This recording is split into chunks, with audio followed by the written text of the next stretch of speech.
listen? Yes. All right. Okay, welcome to this EduColor panel for Student Voices. We are very excited to welcome 4 young people who will be speaking about what it means to be in our school system today and just kind of, how they have experienced it. I first heard of these young folks when I keynoted their conference a few months ago, and I was so moved by the things that y'all had to say about your experience in the educational system. So please know that you're among friends. Please know that we are open to the truth. We want to hear your truth. So don't be afraid to tell it like it is. For folks who aren't familiar with Youth Celebrate Diversity, it is building a grassroots movement of students and educators addressing social problems, celebrating diversity and making schools safe for everyone. Currently operating programs across Colorado, New Mexico, and Wyoming, and now virtual programs for teens everywhere. Their vision is that one day, every teen in America will feel safe, respected, and empowered to achieve their potential in school. So please check out Youth Celebrate Diversity, and I'm gonna go ahead and turn it over to Aaron. All right, thank you, Julia. Yes, I'm Aaron. It's really wonderful to be here. Thank you guys for having me and the other panelists. So yeah, I am a member of the YCD board. I've been involved with YCD ever since my freshman year of high school, and now I'm about to be a junior in college, which sounds crazy to me. But I got involved with YCD first when I attended the conference, the Cherokee Diversity Conference, my freshman year, which is sort of the largest conference of its kind in Colorado. And it was sort of a life-changing experience for me. I grew up in a very homogenous white community. And so having access to a community of support where I could share my experiences and sort of have people who related to that and listen to that was not something I had growing up. So it was just a really amazing experience. And I've been involved with YCD in Colorado since then. I was a part of the executive planning committee, and like I said, now I'm on the board. I go to school in Cambridge. I'm a junior at Harvard studying biology with a minor in African American studies. And yeah, I am really happy to be here, really happy to be sort of moderating this panel about youth experience in the education system. And yeah, without further ado, I'd love to introduce and sort of have our other panelists introduce themselves. So we have 3 other panelists today. We have Alexia, Jaden, and Marilee. And I will go ahead and turn it to whoever wants to just give a brief introduction about who you are, where you live, that kind of stuff. Hi, everybody. My name is Jaden Edeyemi. I am a rising senior from Highland High School in Albuquerque, New Mexico. I became involved with YCD last year. I was part of the executive committee for the New Mexico conference, and I am one of 2021's co-chairs for the New Mexico conference. In Albuquerque, I also work as a youth leader at Keshet Dance and Center for the Arts with the New Mexico Arts and Justice Network, where I do a lot of restorative justice work that intersects with the arts. And I also work as a social media coordinator for the New Mexico African American Tobacco Prevention Network. So that's a little bit about me. Thank you for having me. I'm happy to be here.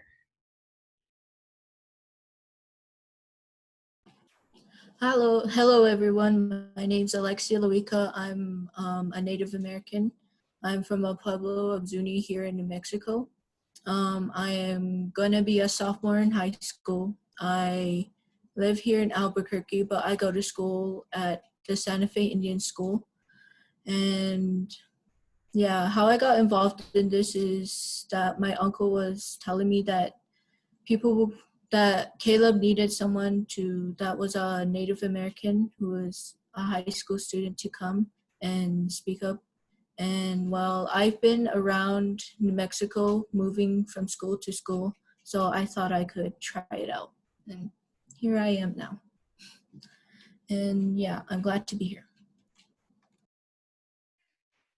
Hello, everyone. My name is Mayerly Lopez. I am a current graduate from Bruce Randolph High School. This fall, I will be attending the University of Denver with the biological science major, as well as a leadership and public communication minor. For me, I went to YCD 2 years ago when I was my junior year, and unfortunately, I joined a little too late. I wish I had had more time with YCD, but definitely the 2 years that I did get to spend with them were truly life-changing, kind of following off of what Aaron said.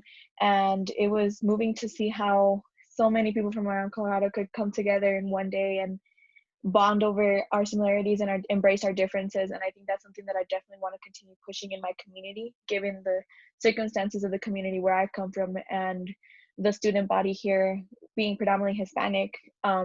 I feel like we lack exposure, and I want to make sure I can bring that to my community, which is the reason I feel it's important to establish that within our education systems. Thank you. Awesome. All right. Thank you, everyone, for introducing yourselves. So we're going to just go ahead and hop right in. We're here, I think, to talk about our experiences in the education system. And, I don't think you can really separate our experiences in school from our experiences at home. And so I think I'd love to hear a little bit about everyone's sort of home situations and their school experiences and maybe how those relate.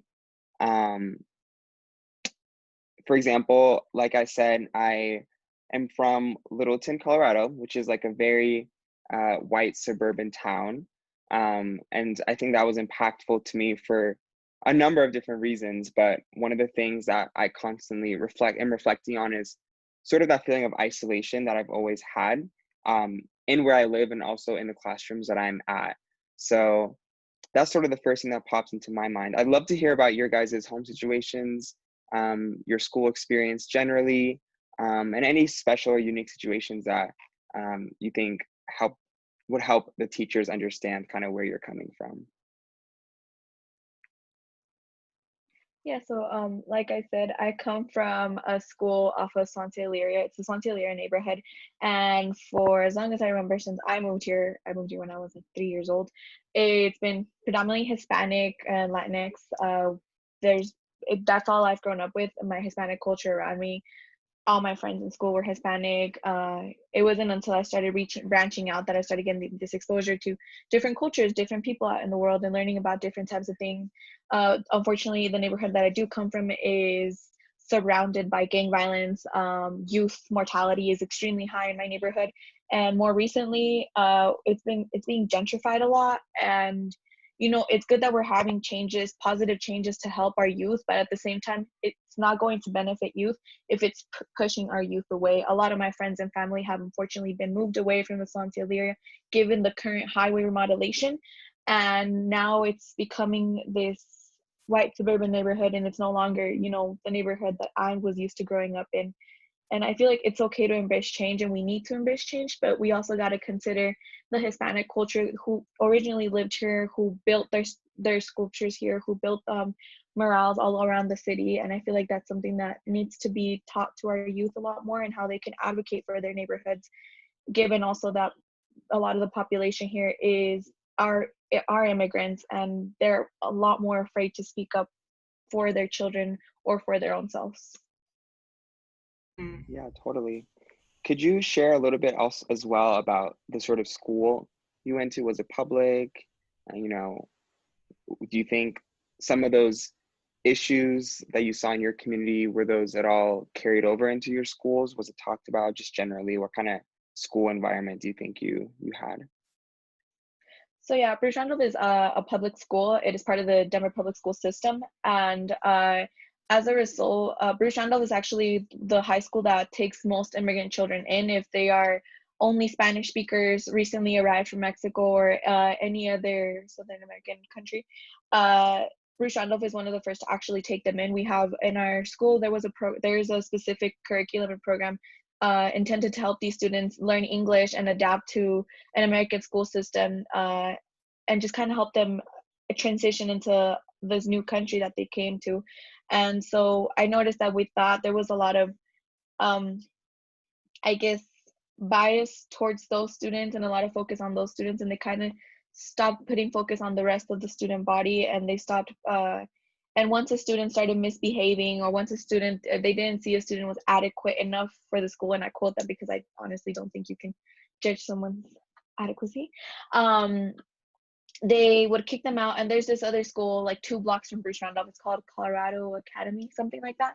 And this pretty much just is a school, like it's a backup school where you just kind of finish your credits and just to get you out of the way, and at least have a diploma to carry on with you in life. And I feel like my school started utilizing that strategy a lot, and started getting rid of students all around our campus, and it started lacking student representation and student voice. Thank you for sharing that. I'll talk about my experience growing up. I think that I am super grateful in the fact that I have a super supportive family, and that I am fortunate to have had a really good home life. I think what's been really hard for me is just like growing up in Albuquerque. Albuquerque doesn't have a lot of Black people. And so I think I did not always feel seen, and I also didn't really have a lot of people that I could relate to. I think now, as I've gotten older, I've definitely built more of a community of like Black friends and people that look like me and understand me. But I think that like anti-Blackness is so ingrained in like every aspect of our society, whether we're aware of it or not.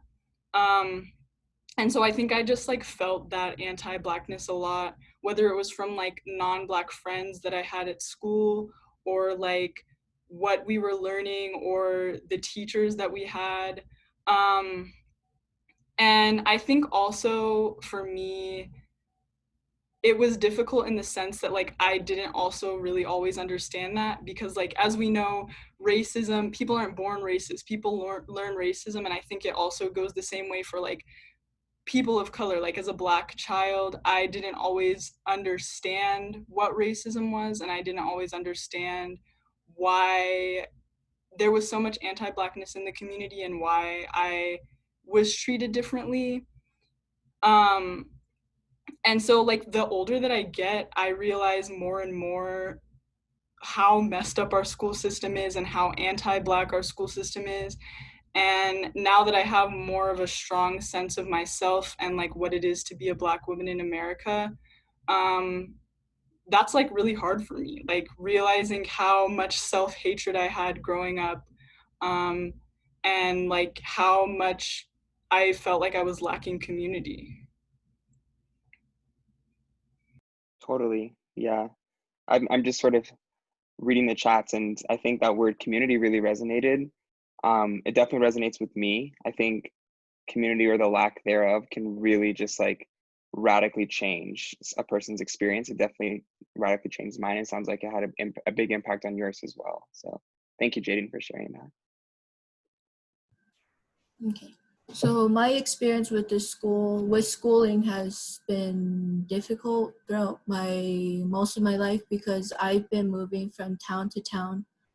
Like, for example, I was born and raised in Zuni, but when I was in 3rd grade, I had to move from my pueblo to another town, which was Gallup in New Mexico. And I had gone to school there, but from time to time,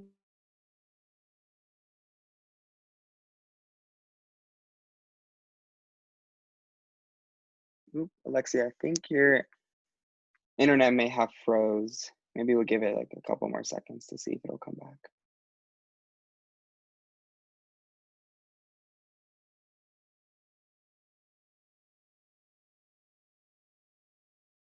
Okay. Alexia, I don't know if you can hear me, but you're frozen right now. You may have to perhaps leave and rejoin, but we will move on and definitely come back to your story, because what you have to say is important. And oh, you're back. sorry, the internet is going out and it cut me off a bit. Totally. But yeah, yeah, I moved here to Albuquerque, and I felt when I came to a city, I felt kind of out of place because I was kind of the only Native American going to school, and I like kind of felt left out, and like I never really wanted to move out to Albuquerque, so I kind of like basically isolated myself from everyone because I never like wanted to. But then like the more I got used to it, I came out of my little shell and like opened up to more people.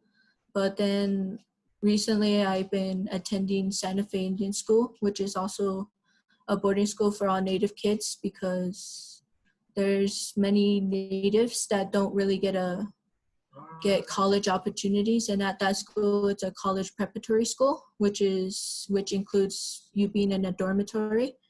And so I've been attending there because I like moving around, and so I've been going to school there. I'll be there again for a sophomore. And yeah, I think just moving around has been hard and stuff, especially when I've wanted to like learn my culture, the religious and practices and stuff, and also some of my native language.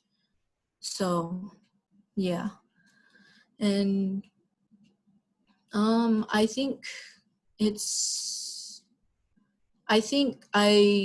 wanted to go to school there in Santa Fe because I wanted to connect more into my actual ancestral things. So yeah, those are my experience. Yeah, thank you so much for sharing that, Alexia. And question for you, so it sounds like you've moved a lot. You moved a lot of schools and moved a lot of places, like so far in your educational experience. How do you think going to an all-native boarding school has compared to some of your other schooling experiences, both positively and negatively as well, if it applies?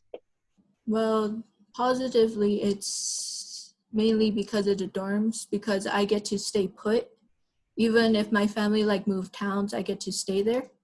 Yeah. And also, I think it's good for me because surrounding myself with Native people is good, so I could like connect more than what I lacked back when I had to go to school in other places. But yeah, like recently, during World History, I didn't know there was like 19 pueblos around New Mexico. And so when I learned that, I was really shocked, especially since I myself am a native, but I never really knew that. So yeah, that's one of the pros. And negatively, I don't really think there's a negative side either. But yeah. Yeah, I think that's so powerful. The fact that you learned something that you never knew that was really just connected to your identity as like a Native American. So I think that's really powerful. So I'd love to delve more into this idea of like what we're learning in schools and our curriculum. And a question I have for you three is, in your schooling experience so far, have you found that you've been learning the things that you've wanted to be learning or should be learning? Have you found that you and your identities are represented in the things we're learning? And how can schools and teachers do better when it comes down to that as well? Sorry. I think I really resonated with what Alexia just said about learning about pueblos, because I think like all groups of people of color don't learn about our history. Like we barely teach Black history, we barely teach Native history, or any like Latin American history. And that's super frustrating. I think that it's in like everything. I think history is a big one, but in a lot of things, like I just took government for example, and like the people that we talk about in government mainly are like the founding fathers. And then we also don't talk about the truth of things. Like a lot of people don't know that most of the founding fathers were slave owners. 75% of the people who signed the Declaration of Independence owned slaves. And so I think it's really frustrating, for me personally, with Black history. Like, the only people that we really learn about are like Martin Luther King Jr., and then we talk a little bit about the civil rights movement. And these histories are so vast. There's so much more depth to them. And so, yeah, I think we miss a lot of the history, but we also don't talk about truth, because we want whiteness to be the standard. And I feel that, like, when we do talk about these histories and talk about things that happened, we want things to look good. And I think, like, we need to talk about the hard things. We need to talk about the truths, because these are also the things that are continuing to perpetuate violence. Like, not talking about the history of this country continues to feed into the violence that we see against people of color. So that's another thing for me. Like, when I was little, I didn't really see it. And I think the older I get and the more, like, personal, a lot of the stuff that I've learned is outside of school, from other readings that I've done and personal research that I do. So it's really frustrating to know that, like, I had to go dig for those things myself, and then going back into the school and seeing this curriculum and being like, wow, there's like a lot of work that needs to be done. Yeah, absolutely. Thank you for sharing that. And I really admire, you know, the way that you went out and educated yourself about that. And I also think that's like not how it should be. Like, everyone should be being educated on this, and this should be, at least in my opinion, something that's mandated in schools. And I think at least in my experience, when I was in high school, I don't think I was always thinking so critically about these things. I think it really took me going to college and leaving home to really be critical about how my school was set up. And like, one thing I always think about was junior year, the only option we had for a history class was like European history, like AP European history or regular European history. And I'm just like, you couldn't even offer like a world history or anything like that. And like, what does that say about your priorities? And that was just like something so explicit that I think about. But that same attitude and that same prioritizing of whiteness and of white history and of white academia is just like, I think, present in so many other ways as well. So yeah. Right. And just to add a little bit on to that, I also think that, like, ethnic studies classes like African American studies and like Mexican American studies are so unnecessary, because it's like, why do we need an extra class that you can take as an option, but like, you don't have to take it? Really, what needs to be changed is the curriculum that's already there. Like, we need to change American history, we need to change world history so that it already includes those things. Because when you say, like, you can take this class on the side, you're not requiring that people take it, and a lot of people won't take it. So, and a lot of people don't know that it's there either. So I think that we really just need to look at what already exists and how do we change that. Thank you. Yeah. I'm just gonna say that I completely agree with everything Jaden stated so far, and I piggyback right that full on, support that full on. And just because for me, at least, there's so much history that I didn't know ever since I was in elementary school. You know, you always get taught from the start, and you even learn that little song about Christopher Columbus, sailed the ocean blue, and that's the only thing you learn about how America came to be. They don't teach you about all these other components that come with it until later on in life. And even then, your textbooks, your history textbooks, are written by white people to tell white history. Nowhere in there do you include your Black history, do you include your Hispanic history. For me, where I got my most of my exposures when I started joining these advocacy groups and things like that. And I was very fortunate for my junior year in high school, for my AP US history class, my teacher, she was a white female, but she took the initiative to realize, I have a room of African American children and Hispanic children who know nothing about their history in America. And she was really awesome in creating a curriculum that embraced our side of the story into white American history. And she was able to teach me about the Jazz Age, an era I had no idea even existed. And I was able to learn about how land was stolen from Mexico in a very unfair manner. And so it's like these little things that you don't learn that make a huge impact. You're not getting the full story. You're only getting the part of the story that's convenient to teachers, to the educational system, to whoever it is convenient to. And for me, like I said, I was very fortunate to have a teacher who really taught us and went above and beyond, explaining the whole story, the whole big picture. And I feel like that's one thing that we can't necessarily, and I look at it from my community perspective, no one's going to come in and change all of our textbooks to make them more inclusive. So I feel like it's, at the end of the day, it's up to the staff. We can take initiative with staff and students. If a teacher, like my teacher, takes the initiative to say, I can use this textbook, but utilize external resources that teach the entire history and teach you all perspectives, then I think that's a positive move forward into getting your African American studies and into getting your Hispanic studies in. Because like Jaden said, why is it separated from your history class? Why can't it all just be one big portion of history we're teaching our students? And so that, at least for me, was my experience with history. And it wasn't until, like Jaden said, I did a lot of my own research and started joining a lot of these groups that I started learning a little more about who I am and my culture and kind of where my people fit in this entire whitewashed history. Yeah, absolutely. And Mayerly, I wanted to ask you, I know sort of like me, you're interested in science and biology and, you know, sort of that side of academia. I'm wondering, do you think that side of classes also has room for improvement? And if so, how can we imagine that?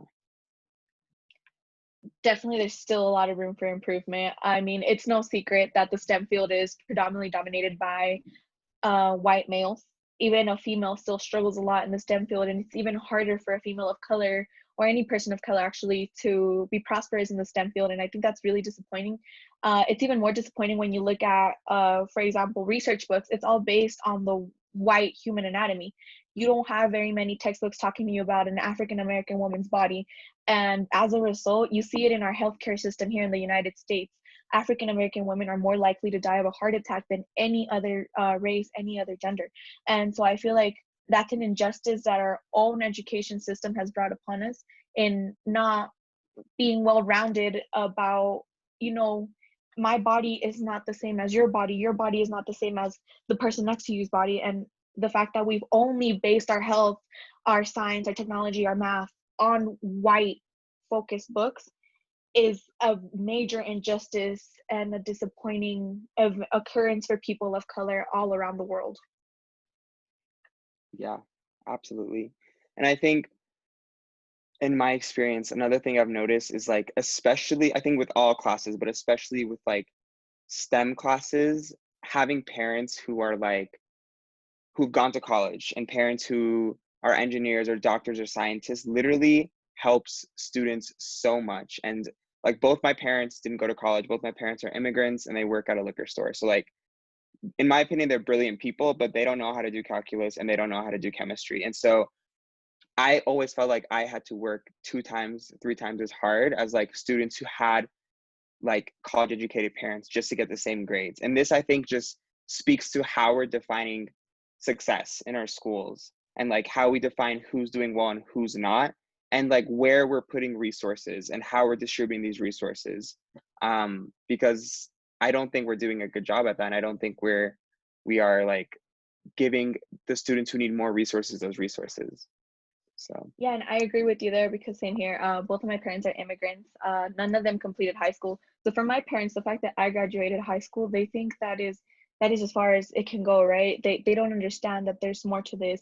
And I feel for me, I've always had to fight twice as hard to get my voice heard, to get my opinion out there, or to even be considered, for my opinion to be considered valid. I take it from personal experience. Last year, I was very fortunate to attend a medical program over the summer down at the University of Maryland in Baltimore. And it's like you said, all the kids there were white, and all of them, their parents were doctors, were lawyers, were high-end degrees. And when I tried explaining, having a conversation with my mom about these things, I have to define it to her. And I was always a disadvantage because I had to learn these things myself and I had to discover this on my own. while all of these other students had backup support. Of course, my parents have always been very supportive of me in what I choose to pursue, but it's that disadvantage of my parents never completed high school. My parents don't understand, like you said, what calculus is, what biology is. And the fact that my school system isn't teaching me that either really finishes putting me off at a disadvantage. And it makes me have to work 10 times harder because I'm a woman of color and because my parents did not have the education others around me did. Yeah, thank you, Marilee. I just want to say that going back to the subject of like history, like not all the history is right and stuff, and they can also sometimes mix it up because it's actually written by the white people and stuff from their point of views.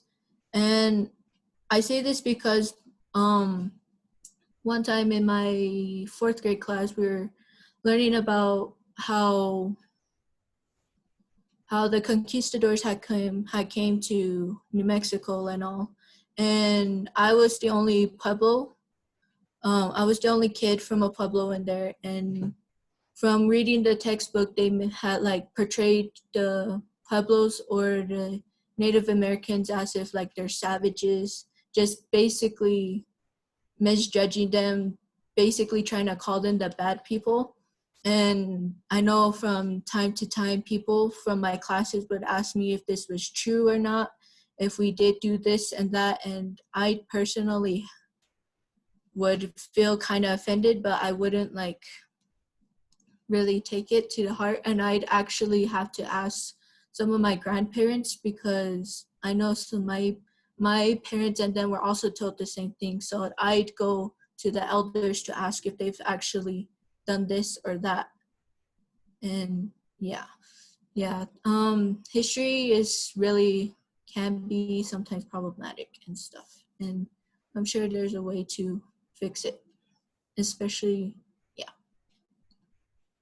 Yeah, absolutely. I think that was a great point. And Alexia, I know, like you mentioned, you moved a lot of schools in a lot of different towns. Has moving and maybe having a little bit more of an unstable living situation impacted, your ability to learn effectively or your ability to like progress through your classes or anything like that?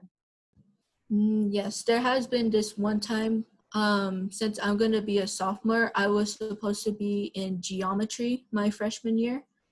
But because of me moving in 8th grade, I had to move from Gallup, New Mexico, back to my Pueblo for 2 weeks. And when I moved back, the Pueblo, the school in Zuni didn't have an Algebra 1 class. And so they had to set me back in Math 8. And since I went to school there for 2 weeks, and then when I moved to Albuquerque, they just left me at Math 8 and I couldn't go back to Algebra 1. I've tried to discuss it, but then they said that I was already too far behind and I would have to take some extra classes over the summer and stuff to actually catch up to where they're from. And that kind of set me back. And when retaking Algebra 1 my freshman year was kind of just like a refresher of what I had already learned in the 8th grade. And yeah, I even tried to talk about my teachers, but they said they really couldn't do anything. And that was really, really frustrating, honestly. Yeah, I can totally see how that is incredibly frustrating to be set back for something you couldn't even control. So I'm sorry that happened. So we talked a little bit about sort of seeing ourselves in what we're learning, or like not actually not seeing ourselves in what we're learning. I wanted to talk also about perhaps seeing ourselves in our teachers or in sort of the administration and kind of who's leading our schools. And I think this relates nicely with even this idea of intergenerational community that I saw some messages about. But I wanted to ask, what teachers have you had, if any, that you've shared an identity with? And what teachers have you found to be the most supportive of your identity, regardless of the identity they hold? just generally, what experiences, positive or negative, have you had with teachers? I know for me, I didn't have a single Black teacher growing up K to 12. In college, I've had some Black teaching assistants, but I have not had a Black professor. So it's difficult to see yourself in this position of succeeding academically for me when I can't even see my identity represented in, the individual who's supposed to be this figure of authority and this person who's supposed to be this like knowledgeable figure. Like I don't see myself in those people. So I think for me it was hard visualizing myself in this position of success. But I don't know, how do you guys feel about your relationship with teachers growing up in your schools? So for me, I've actually never in my education life, I've never had a teacher of color or yeah, I've had substitute teachers of color, but never a full-time teacher of color. My first time, or I guess my first time with an actual teacher of color was my junior year or sophomore year when I took Spanish. And she was the only one that I could see myself in, like you were talking about, see myself in, because she was the only Hispanic teacher I've ever had in my life. And she came from a town a little bit outside of from where my dad comes from. And so we were able to share those experiences, and she was able to, in Spanish, talk about our culture and kind of teach us a little more about our culture. But that was the first person of color that I ever encountered in my school that was teaching me. Other than that, like I said, it's mostly been substitutes, which is so crazy to me because I feel like teachers of color really do make an impact in students' lives, and they are of great influence, especially to students of color who feel like they are not recognized, who feel like they are not heard. I feel like teachers have a lot of power, and they carry a lot of that weight and lifting these students up and giving them the outlets that they need. And if in my school I don't have any of that, and I struggle to find it, I could only imagine how much all my other peers in school are struggling to, let their voices be heard, to be uplifted in their communities.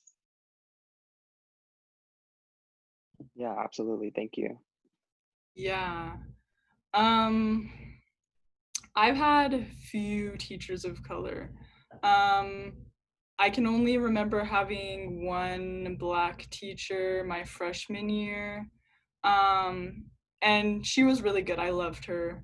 And I feel like she really especially wanted to connect with her Black students and like provide that support that I'm sure she knew was lacking for us. I think overall, I haven't had the worst experience that anyone could have ever had in the school place. I think that I felt supported by a lot of people, but I think also that aspect of not feeling understood is also very prominent and a hard thing to deal with. Um, I think also like the older I've gotten, I'm less scared to call people out on their BS. Like if there's something that happens in the class or something that's said, like I'm not really scared to call that out. And I think that there's also like a lot of disregard for that. And I think that especially as a young person, as a Black person, as a woman, I kind of like think that sometimes even as teachers, like teachers just need to listen sometimes. I think a lot of times we're pushed into the shadows, one, because we're youth, but then I'm Black and I'm a woman. And so I think people think that like they shouldn't listen to me. But I think that we really do need to be listening to our youth. We need to be listening to what they need, how they need to feel supported. And so I think that's definitely something that's been missing. Like I don't always feel heard when I speak out about things. I want to piggyback right that, and I just want to say also that, yeah, for me, it, there's been a lot of instances where my white teachers have made me feel like I don't matter, and it's it's really hard to hear someone that's supposed to support you kind of diminish you and tell you that you're not as valuable as other students. For me, I mean, my high school is extremely small. My graduating class was of 70 students. We're a combination of middle school and high school. And so from middle school to high school, only seeing white teachers had its pros and cons. I think a lot of our staff, and at least in my school, was, despite them being white, they were extremely supportive because they realized that their student body was literally only Hispanic students. And so they were really nice about, you know, learning and trying to adapt to our needs as students. But you did get those few teachers who felt that they were above everybody else, who felt that they were more powerful. They held more power because they were older, because they were white, because they were males. And I've never been one to stand down. So I feel like a lot of the times, there was a couple instances where, you know, I got kicked out of classrooms because I decided to share a controversial statement to a book we were reading, or because I decided to ask a question that challenged the teacher's perspective. And I feel like that really put me at a disadvantage, because, you know, those 45 minutes that I spent in what they called in school suspension, ISS, I could have used to further educate my classmates and encourage them to challenge our history, challenge our teachers. And I feel like if your teacher is against you, then your entire education is at a disadvantage. Yeah, and I know we're running short on time here, but I just wanted to throw something in there and give other people a chance to talk. But also, when saying that I've had good experiences, or not the worst experiences, is not to say that I have not seen the way that my other peers of color have been treated. I think also, like, in high school, I've gotten a lot that, like, I look like a teacher. I don't know, so maybe people, like, don't think that I'm a student, but I definitely have, like, friends and know people that I've seen be treated so horribly, um, and, like, not given that support at all. And I think that we definitely need to find more productive solutions, for students. I don't think that, like, detention and ISS and different things like that are the solution. It's just so not productive. From my experiences, I've had pretty good experiences with some of my native teachers who weren't like from the same pueblo, but were kind of the same. But I've had some good experiences with them. Like sometimes I'd be talking to them about some things I want to know about natives and stuff, and they tell me. And usually most of the teachers were like elderly. And so, yeah, those are most of the people I'd go to sometimes. But I think the most negative one I've experienced in school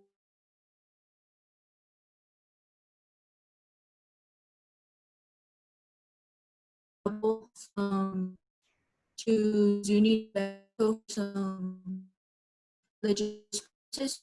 And when I came back, I had an excuse about it, but the school didn't accept it. They said they had only accepted doctor visits, or anything like that. And I said that it was for religious purposes, but they never accepted it and always left.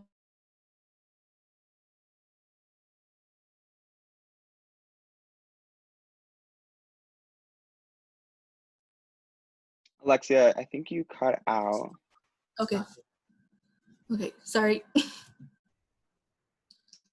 But yeah, from that time on, they've just left my that absent unexcused. So no matter how many times I've tried, I even brought my mom to it, but they didn't do anything about it. Same Yeah, thing has happened quite a while. Yeah, yeah, that's got you. one of my negative. You broke up a little bit. Which school was this at? This was a school, middle school in Gallup, New Okay. Mexico, where I used to go to school. And I see. And they wouldn't excuse an absence that was for a religious reason, you said. Yes, they wouldn't. Gotcha. Yeah, that's incredibly frustrating. Um, and, you know, I'm hearing a sort of common theme about sort of the way schools and the people in the positions of power in schools are treating their students. And I think that's something I'd love to discuss a little bit more, especially now, you know, obviously in the wake of protests around ongoing police brutality and the killing of George Floyd, Breonna Taylor, and so many other Black people. There's this very there's this conversation that's even more necessary now about policing and about power in schools and in anywhere really. But I'd love to hear your guys's perspectives about and reflections about everything going on in the world right now and in our country right now, in the context of schools. And And I know Marilee and Jaden, both of you are very passionate as well about discussing the school to prison pipeline. So I'd love to hear your thoughts on that as well. But yeah, I mean, what do you think this current moment is highlighting about what we need to change in our schools? Like I said, a lot of the things that we see in school perpetuate the violence that we see in this country. Not teaching about the histories of people of color. But I also think that like police in the school place are so unnecessary. I think that police and security are two different things, and I think that it's important for us to monitor who's coming in and out of a school. But I don't think that police are necessary, because that's saying that there's a reason for children to be policed. And that definitely feeds into the school to prison pipeline. I also know that there are schools out there that have metal detectors that pat down their kids. And it's like, why are we creating this prison atmosphere in a place where we're supposed to go to learn? But I also think that like school police and security have not done very good at their jobs. And to share a personal experience, I actually went to Albuquerque High School my freshman year, and I left because at the end of the year, I reported an incident with a gun. Some people were talking about how they had seen somebody with a gun and nobody was reporting it, so I reported it.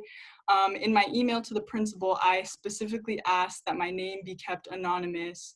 And I go to school the next day, 3 security guards come into the library, say like, you need to come with us, and walk me out like I'm being arrested. Everybody's there looking at me. So instead of calling me out to the office, they pull me out like I'm being arrested. And so after that, pretty much everybody knew that it was me that reported it, because they failed to keep my name anonymous. They failed to keep my identity anonymous. And then I started getting a lot of people that were angry at me. The person who supposedly had the gun knew about it and was sending me like all kinds of crazy messages. So I left because I didn't feel safe. And I left also at the end of the school year. It was about 2 or 3 weeks before the school year ended, and I like just didn't come back because I was like, I don't feel safe. I took my finals outside of class. And so I think that like police are unnecessary, but also the way that police and security have worked is not working. They need to be trained. They need new trainings. We need something, because I don't feel like they're doing their job in a way that's productive or is protecting the people that they are supposed to be protecting. Wow, thank you for sharing that. That's horrible that that happened, and I'm sorry. Being mindful of time, we have about 2 minutes. Marilyn and Alexia, I'd love to hear perhaps brief reflections about what you guys think. Yeah, so for me, oh no, go.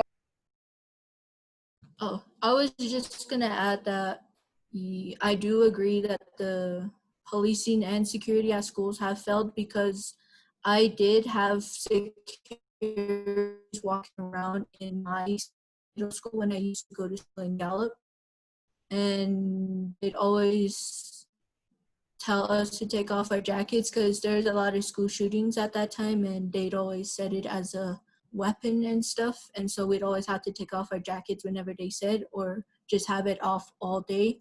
And also during this year, I've read about like people having, or like people letting teachers have firearms in their desks and stuff. And from what I've learned as read is that once they had passed that law, and within like 48 hours there was already incidents going on, like the gun going off, children getting into it, them leaving it out, and there was even some cases where it went off and like left people injured, which was pretty bad.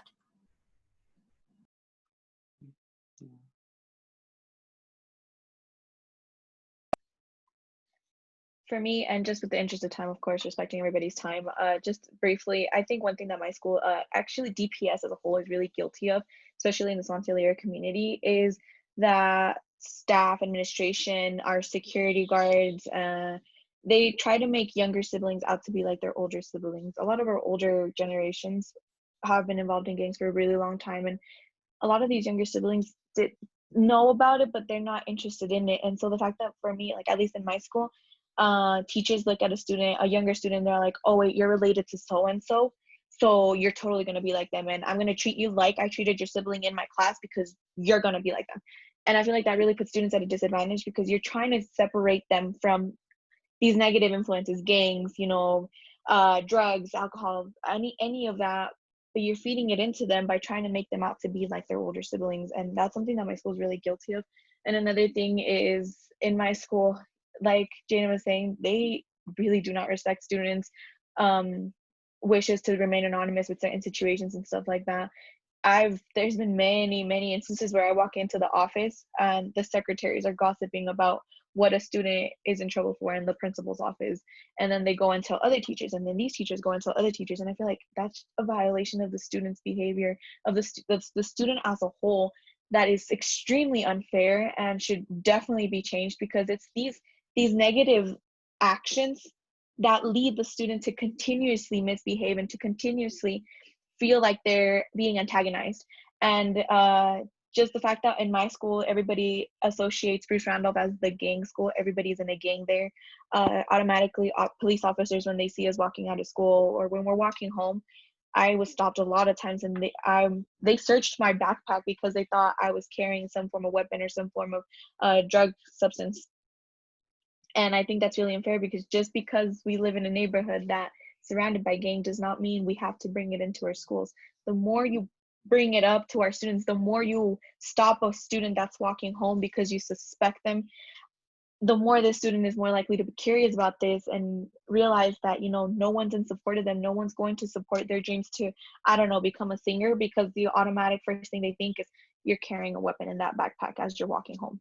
And that's something that I think that's something we definitely need to change within not only my school, but Denver public school system as a whole. I think that's something that the entire system lacks in enforcing.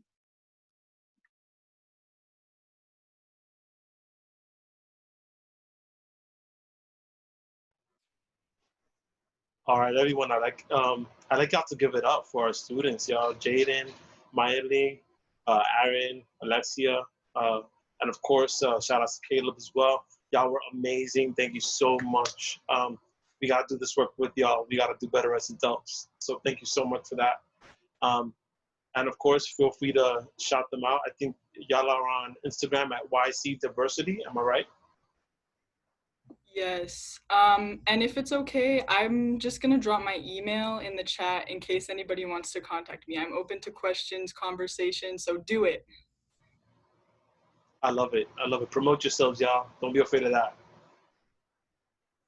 Same here. I'll leave mine in the chat box. Yeah. Thank you all so much for having us. Aaron, it is our pleasure. It is our pleasure. Like, y'all were amazing. Thank you so much for coming through. For real. Thank you so much, y'all. I was just sitting here nodding and listening, and just like, it's so important for us to listen. Like you said, it's so important for us to just stop listening to each other and ourselves, the adult voices, and to really hear you and to just sit with what you said. So thank you so much, because I know it's not easy to talk about painful experiences in the school system, because then you have to kind of relive the trauma in a way again. So I just want to acknowledge that, I know that that's probably painful or just uncomfortable at best. And we just appreciate you being willing to be so vulnerable and open with us and share that with us, because that way we can help other teachers teach students better. And that's what we want. We want a better community and environment for all of us. So we appreciate y'all so much. Okay, we got a reminder to stretch and grab some water before the next session. So I'm gonna leave you here. Thank you so much. Big hugs to all of you. Take good care.